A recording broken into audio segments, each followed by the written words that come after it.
दादा बोलू बड़ा मछली के गाँव हो कुछ समय चीज बड़ी निक लागत अब के दुल्हन का जो हरी के रोटी बनावे की दो मास्टर कहता है कि बिछला के आटे खा लेंगे नहीं बना पाएंगे बहुत कम ऐसी वीडियो ये जोनहरी की रोटी बने मक्का की रोटी बने थी आमे की चटनी धनिया की चटनी आजकल सर्वर रेडीमेड सोच चला सोच चला हो टमाटर सोच ले खट्टा ले जो मर्जी ले लेकिन जो ओरिजिनलिटी सिल बट्टा पत्तो मिक्सी ले पहले गदेला हो बीपीएल के औरतन के मजीद भैया ना कि पता नहीं पावे कब है तो आज जितना विज्ञान आगे बढ़ के दो चार गाँव वाले जाने जाते आज फलाने पतोहे के डिलीवरी हॉस्पिटल ले गए इतना अंतर हुई कुल भाई वैभव अक्सर हमारे जिले भैया कहा था कि ऑपरेशन से बच्चा पैदा हो ऐसा कभों सुने लेकिन 100 में 50 तो ऐसा होते ही वही समय ही गीत पे कभी भाव दिया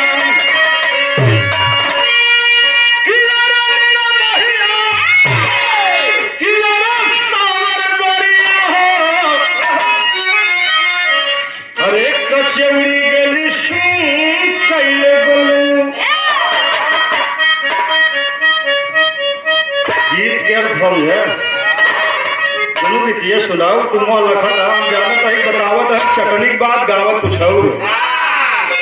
लेकिन ओरिजिनल ही है बनारस में एक बाई थी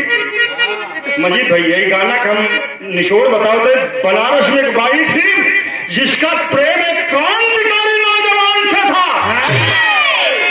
और जब जाई कोठा पे ने जब मुजरा हो है गावे पहचाना था सीताराम भाई कार्यक्रम होगा बहुत बढ़िया बधाई है स्वागत है अभिनंदन है आइए तुम्हें भैया गावे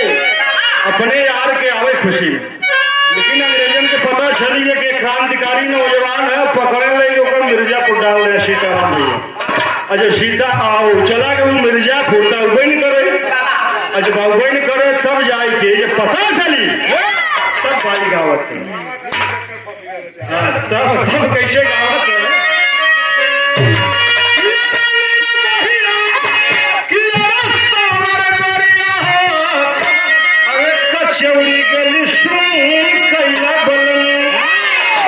कचौड़ी गली बा अरे कचौड़ी गली कैला बलनी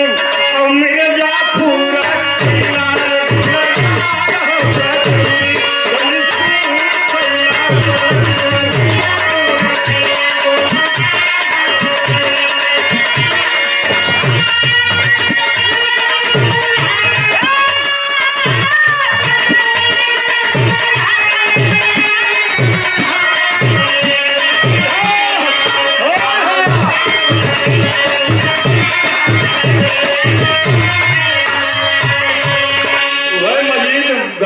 भैया की मिर्जापुर में कैला गुलजार हो कचौड़ी गली सून कैला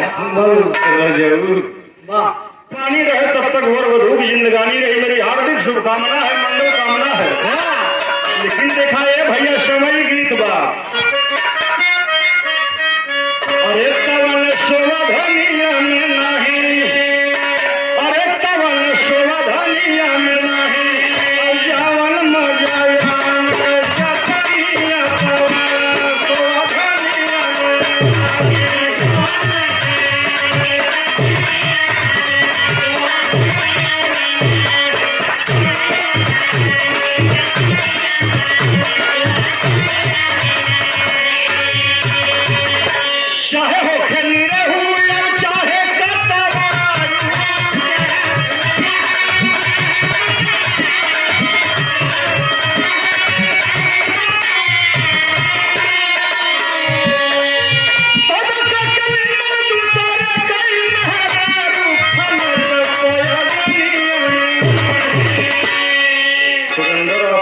लड़के मेहरारू दूसरे की बड़ी नगद लाभ है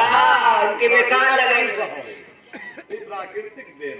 बार वैज्ञानिक महत्व है यह सिखावत है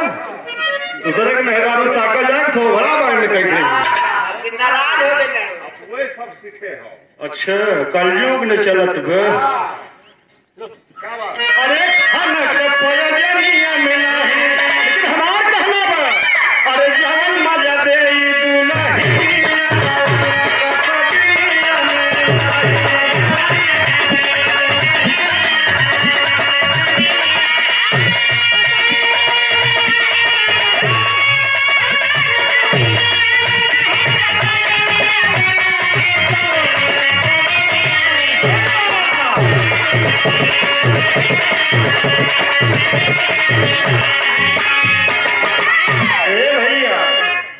जवन सुख आपन दुल्हन दे दे न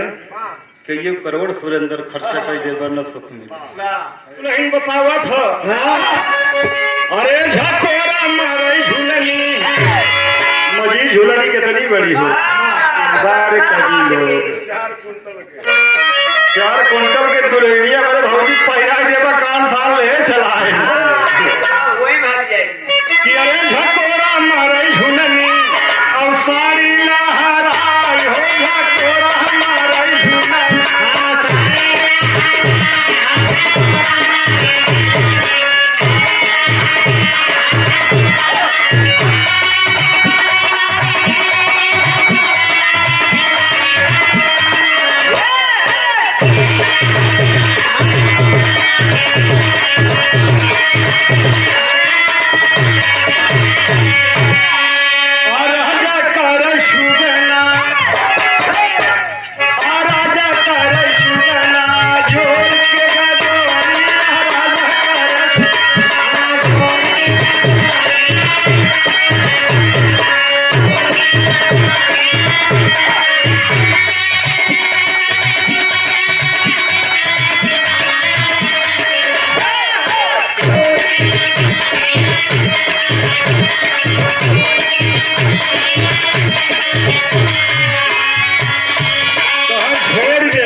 लेकिन नाय मानत है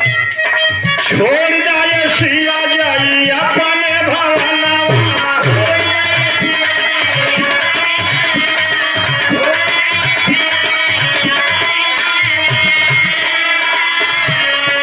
हरावा में राह जो हत होई मोर जानवा